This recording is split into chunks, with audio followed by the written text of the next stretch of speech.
Working outside in a train sucks.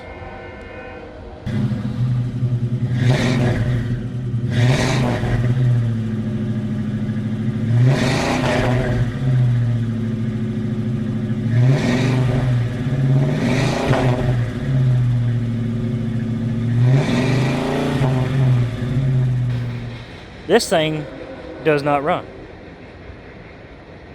We confirm fire, and that's easy to do. But our issue is a carburetor, and this is becoming more and more of a problem. These daggum things are plastic, so they charge more and they run less. So I'm going to confirm that and confirm nothing mechanically is wrong with it. I'm going to shoot a little brake cleaner.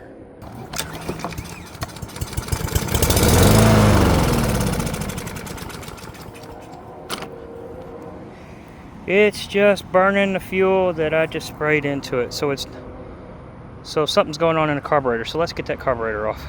This video is being sponsored by me, because I'm broke and cheap and nobody wants to sponsor my videos. Reach out to me, comment down below. Cover, no prime, no choke, yeah right. And no oil changes for life. No, they want you to tear this stuff up, I swear. Anyway, you just pull this up, pull down. There's your cover. I will say that Briggs & Stratton's gotten a little better at their air filters. That's a nice looking air filter. Anyway. To take this carburetor off,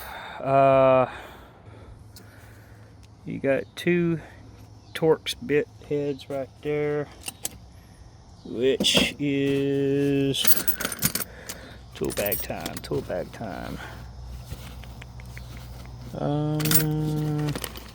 There we go. This one's a T25. So we're loosening these bolts up in here, and while I'm sitting here doing this, I'll talk to you a little bit. I did a little, like I said, I sprayed a little brake cleaner down there because I was doing a little preventative or preemptive investigation. I kind of figured it was carburetor. Most times, 95% out of any daggum thing with a Briggs & Stratton, it's going to be a carburetor. Especially, again, he bought it last year. He tried to use it this year and it didn't work. So, which means it's set up with fuel inside. Pro tip for you guys. Plastic carburetors and ethanol do not mix. So run 0 ethanol. I don't care if the owner's manual says it'll run E10 or E15. Don't do it. Especially if you plan to not use it very much. Let's say you use it for 5 minutes because you have a riding lawnmower and you just want to use this to mow inside the ditch or mow closer to the house and then be done with it. So 1 tank of gas will last you the entire mowing season. Yeah, don't do it. These things, plastic carburetors and ethanol do not mix, and then of course today's fuel turns into varnish very quickly. So, and then of course that eats the plastic in these things. So again, do not run anything. The best thing for something like with just a small tank is not sponsored by me, but if you want to reach out to me, True Fuel. Run a can of True Fuel. It's best to run a little bit of gas, heat it, so it runs out. Running these carburetors dry is the best thing you can do for these, I swear. So, another YouTuber, this is what I'm doing a favor for. So sorry, Brandon, if I've poked a hole in your cover. But there's a tab underneath here that you gotta press to lift that up. See, there's a tab right there in this hole in this valve cover. So anyway, again, plastic carburetor, that's the problem. That's a lot of problems. So I'm going to detach this crankcase vent, and I want to take out these two 5/16, and then these are, like I said, those bolts are 7 millimeters. If my boy Brandon was here, he could hold this phone and video this, and I could actually have my one and only professional video on my channel. How about that? But he's not. He's out gallivanting around Southeast Texas somewhere because it's more important to him to hit the road to keep the roads hot than it is for me to get his lawnmower ready. I don't know. I love you anyway, Brandon. You're a cool dude. Check out his channel.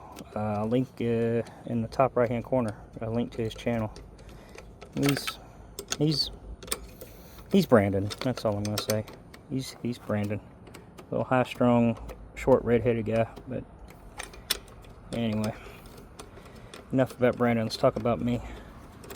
So, like I said, we get these bolts out of here, and this holds both the carburetor and the air cleaner together. It's weird working on something 21st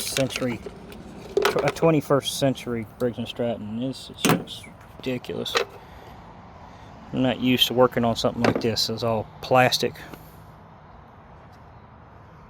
Anyway, don't lose your bolts. Next thing to do, I'm going to take this fuel line off now. He's got this thing full of fuel, and I hope he doesn't have any ethanol, but I'm not going to dump his fuel out either. So what I'm going to do is I'm going to take this line off, and then I'm going to plug it with a 5/16 bolt, and that'll keep the fuel from going anywhere. So yeah, let me set this up. Yeah, so that's what we're going to do. I'm going to take my adjustable pliers here, grab this fuel clamp, and then I'm going to hold on to this hose here in the back, and then I'm going to pull this fuel line off.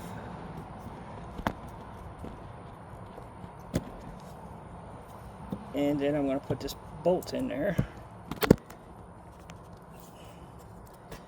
And again, professional videos. One of these days I'll get a tripod. Put a bolt in there just like that. That'll keep me from spilling fuel. Anyway, that's the only thing holding this carburetor in. So now I can pull it slightly, work it off this intake gasket. It's just plastic right there. Come up. It has a thermodynamic automatic choke on it. Believe it or not, it's this right here. That's your choke. When it gets cold, it closes the choke, and when it starts getting hot, it opens a thermal spring in there. It's, believe it or not, it's the same technology that's on a lot of carburetors, Edelbrock and all that. A lot of Venturi carburetors that have auto choke. I think I gotta put my phone down. There we go. And anyway, so it's not that bad. Like I said, it just, you hear that spring in there? It's auto choke. Anyway, got our carburetor off. Okay, so we got our carburetor. It's plastic. It's stupid. Ethanol. If you know anything about fuel, if you let these things sit, the fuel turns into varnish. The varnish eats plastic. So do not let fuel sit in these. So you got two bolts right here. And these are, I think these are 5/16. No, they're not. Hold on. I think they're 7mm. Yep, 7mm.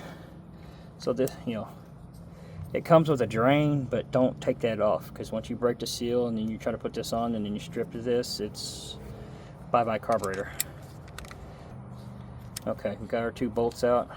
Come in here with a flathead screwdriver. Try to work where y'all guys can see me. And we're going to slowly pry this bolt apart. And yes, fuel will go everywhere, so if you don't have a rag or something. Okay, and here is the float. This is what we call the cartridge. And brake clean is your friend. But we're going to remove this float. It just pops in here, unfortunately. It's the same float that most don't pull up the float, but you'll see these little pins right here. And I'm just going to pry this pin up right here. Like that. hopefully it comes with, the float will pull out with the plunger. There it is, this little plunger. If the carburetor is sitting on the ground, I mean, if it was sitting like this, like it would, then you got this plunger that goes up. With the float, went down because there's no fuel in it. It's letting fuel in, and then when it fills up, it shuts the fuel off. So that piece is very important, as well as that pin. These parts are actually the exact same parts that are in the metal carburetors. Everything else is crazy different. Okay, I didn't see any trash in here, but brake clean is your friend with this project, because you're going to strip this down and then you're going to clean it out. You see I got some grass material here, so we're going to clean it out real good. Next thing you want to do is grab your flat screwdriver, get up underneath this tab right here, and work it a little bit, because now you want to pull it. That's it. 98% of the time, this is the problem. And what I mean by that is these little orifices get clogged, and they're tiny because this thing is made to run extremely lean. I checked the spark plug, and the gap was wrong. It needs to be gapped to 0.030. That's 0.30 inches. Get you a spark plug gap tool, and as you can see, 0.30.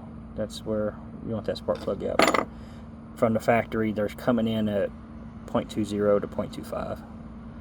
So anyway, this little orifice right there is clogged. Look at that. There's nothing coming out of that. So this is where this comes in handy. If you have one, great. If you don't have one, go to your local welding supply shop. They'll have a tip cleaner. This thing comes in really handy. Get the tip right there, and we'll work it inside that orifice and make sure that nothing in there is clogged or dirty, and quite frankly it is. So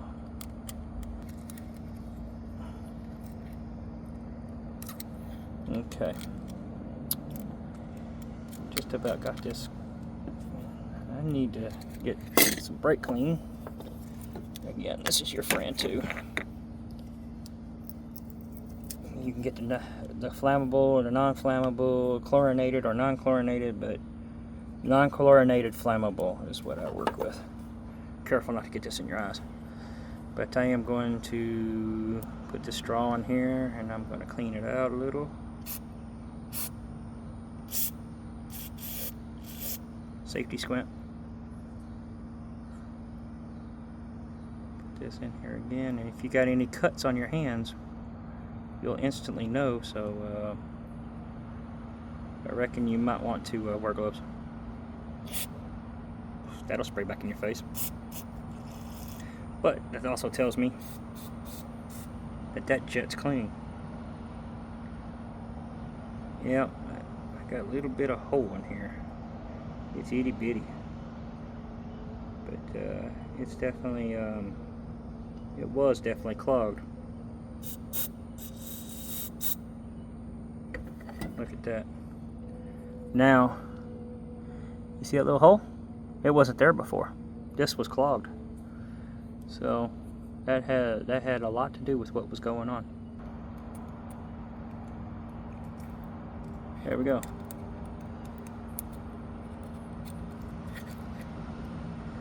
I bet you she'll run now. Clean it one more time with brake clean.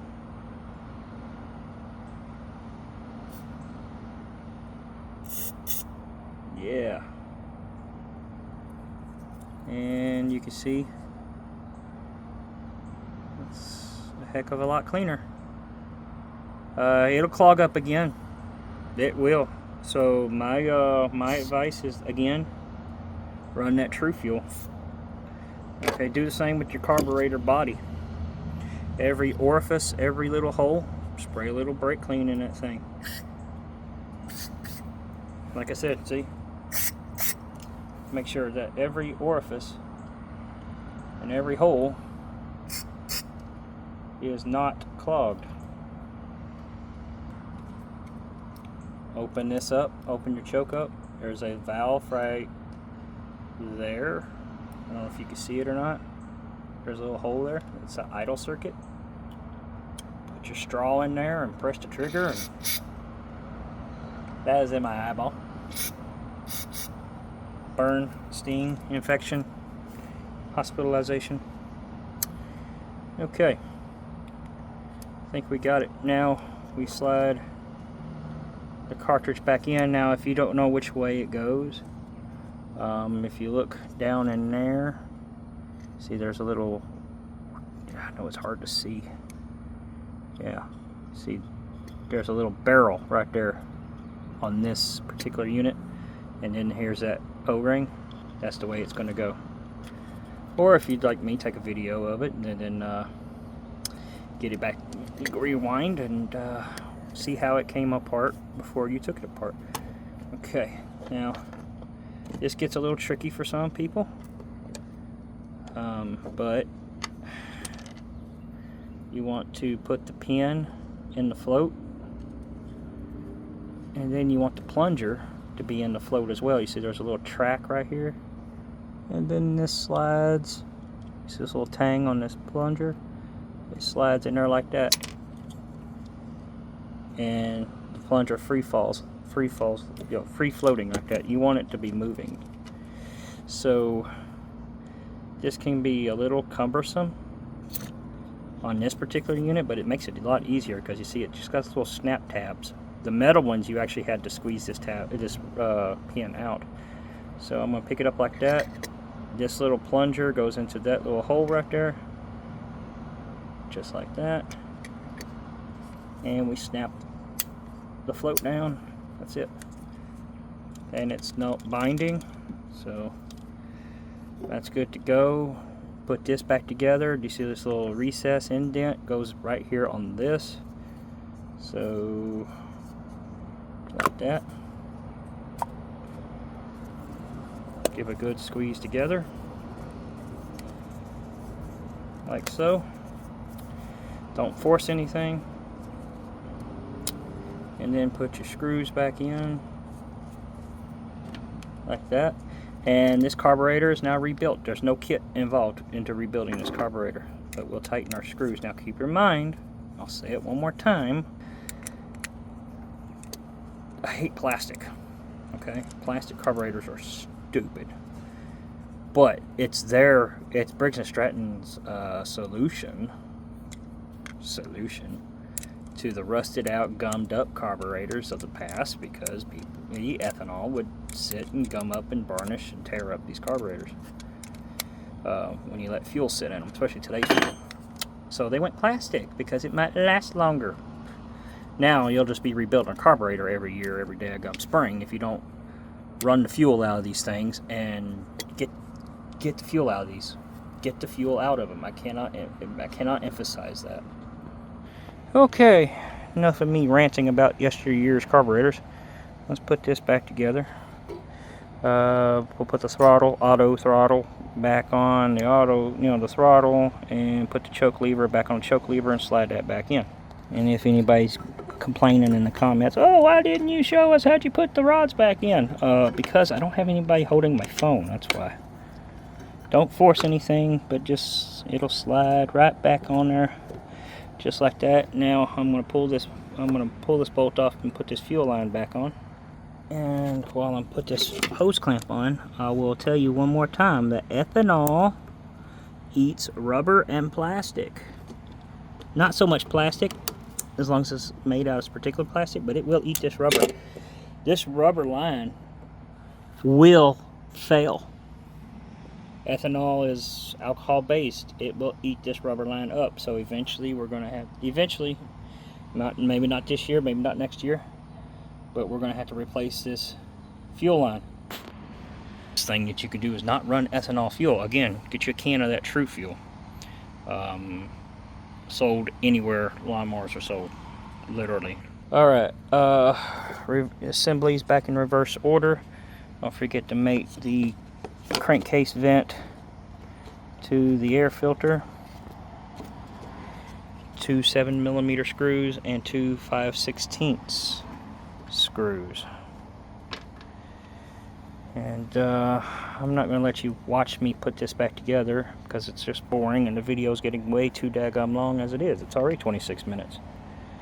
So let me put this back together and I'll put it on the ground, and I'll see you over there. Now, these things, you just seen how small those orifices are. I mean, they are tiny. I mean, barely that much. I mean, they're that thin, guys. What is that? That's a number 7. So, wow. I mean, that's tiny. That's how small those orifices are in that carburetor. So it can get gummed up easily. I mean, easily. So when you're putting fuel in here, get you an air compressor, blow this off, get all this dust off of here, right, before you crack open the lid. Because if you get trash in your fuel tank, it's going to go into the carburetor, and this lid is dirty. You see, make sure this is all clean. And then again, you want to make sure that if you are using pump gas, make sure that your can is extremely clean. There's not much room here to put a fuel filter here. You could. This unit would go a long way to have a fuel filter right there. But again, it takes such little pressure to run this carburetor. I don't know. Fuel filter might hinder fuel delivery. Again, spark plug at 0.30 inches. And this thing should be ready to fire. Let me get it off the tailgate of my truck. And before anybody says anything, yes, I confirmed oil levels. Oil looked good. So there's my fuel can. So let's see here. I'm going to set this camera up and crank it and start mowing a little.